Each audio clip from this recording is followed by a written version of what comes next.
continuidade, nós temos agora a segunda questão. Nesta folha nós temos a segunda, terceira, quarta, quinta, a sexta e a sétima questões. Nós temos aí para responder. A primeira pergunta é: como funciona o sistema de numeração decimal e qual é a sua origem? Bom, são usados os algarismos de 0 a 9 no sistema de numeração decimal, também conhecido como base 10, e sua origem se deu na Arábia, às margens do rio Indo. Daí o nome também de sistema indo-arábico. Tudo bem?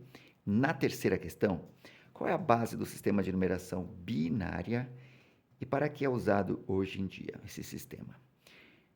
Bom, a base do sistema de numeração binário, como o nome próprio já diz, é o 0 e 1, né? Uma base 2 e usa apenas o algarismo 0 e 1.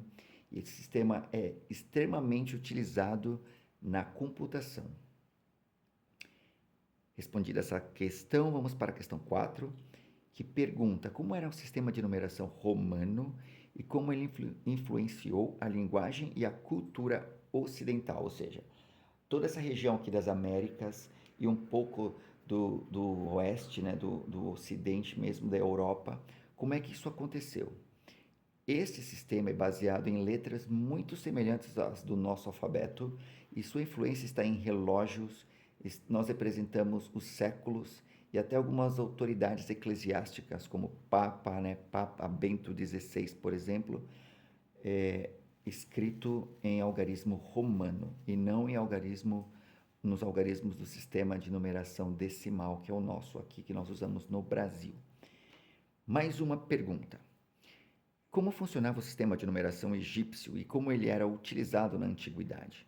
Bom, nós podemos observar que ele era representado por partes do corpo, por animais, por objetos do dia a dia, e sua utilização se concentrava em contagem e em medições, ok?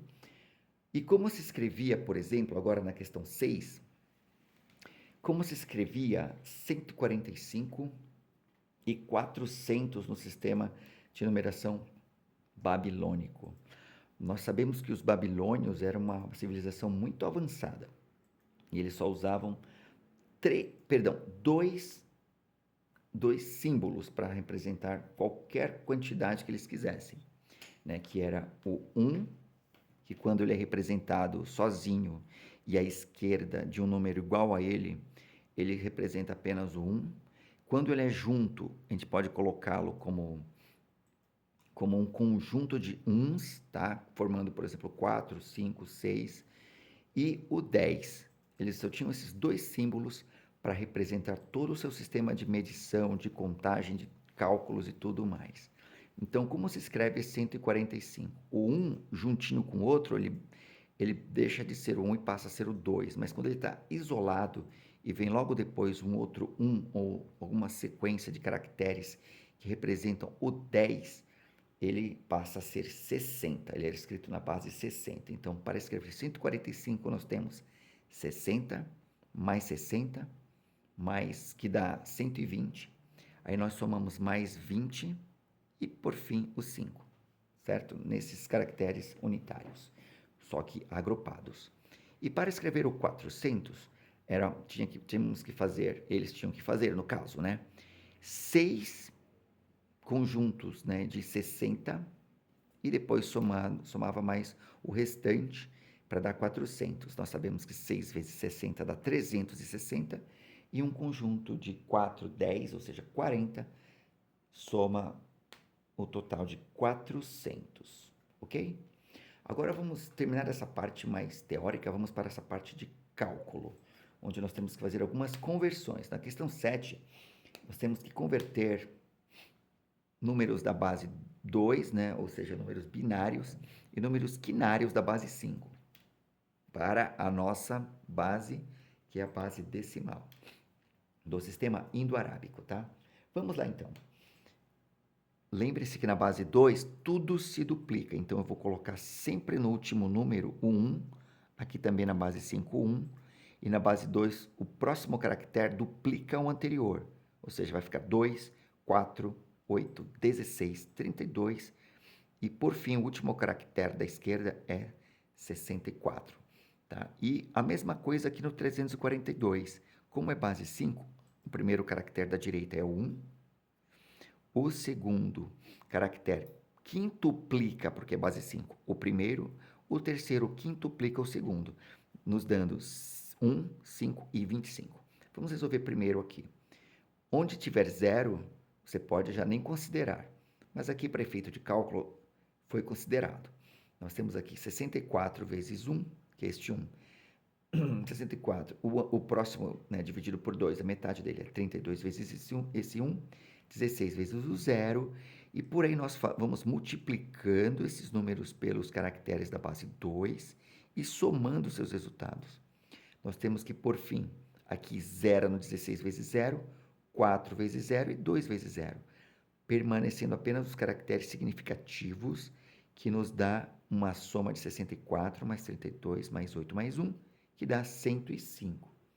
Então, nós temos aqui que esta sequência de 1s e zeros aqui na base 2 representa o número 105, na nossa base decimal. E aqui, por fim, nós vamos fazer 25 vezes 3, que dá 75, mais 5 vezes 4, que dá 20, e 1 vezes 2, que dá 2. Somando tudo isso, dá 97 na nossa base decimal. Ok?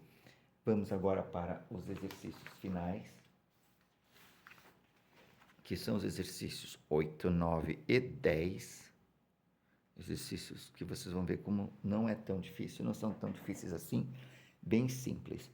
Nós temos esse problema, o 8, que depois de 2 meses, guardando o dinheiro que receberam durante o tempo de 2 meses, 2 amigos, Gustavo e Davi, tinham R$280 e 294. 280 era do Gustavo e 294 era do Davi, por isso que se fala respectivamente, porque é nesta ordem.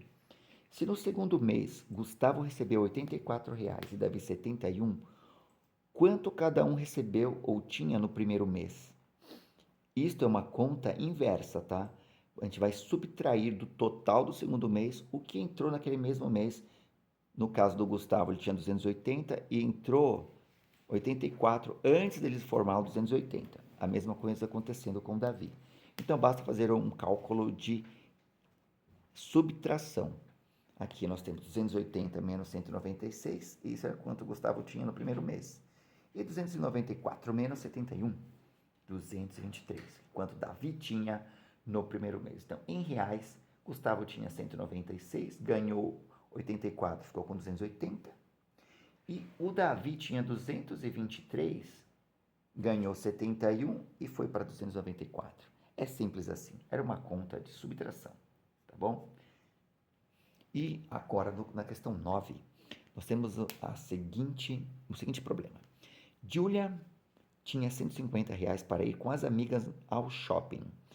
Ela comprou 2 entradas para o cinema, sendo uma meia entrada, e o valor da entrada inteira é R$44, e uma entrada inteira. Também comprou um lanche de R$32. Qual foi o valor que restou depois que ela chegou em casa? Ou depois dessas compras? Bom, eu separei aqui o seguinte. As entradas para o cinema foi 44, que é uma entrada inteira, mais uma meia entrada, que é 22, totalizando R$66.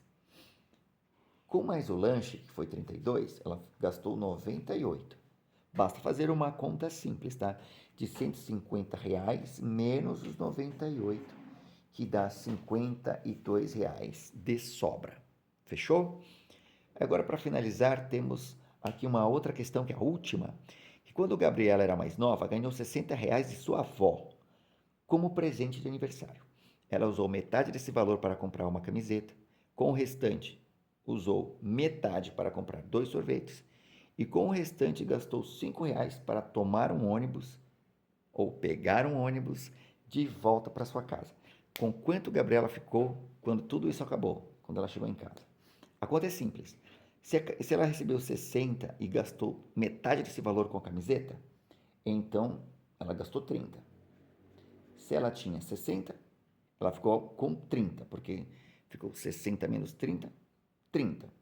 Com metade desse valor, que é 15, ela comprou 2 sorvetes. Então, ela ficou ela já tinha R$ 30, menos 15, ficou R$ 15. E desses 15, ela gastou R$ 5 para tomar o ônibus. Ou seja, 15 menos 5. Quanto ela ficou? 10. Então ela voltou para casa com R$ 10. Dava para comprar mais alguma outra coisa, talvez um refrigerante e uma coxinha na lanchonete, tá bom? Então foram as nossas contas. Não foram tão difíceis, eu espero que vocês tenham entendido, mas qualquer coisa podem ver o vídeo novamente ou a gente pode conversar em outro momento. Até mais, um abração.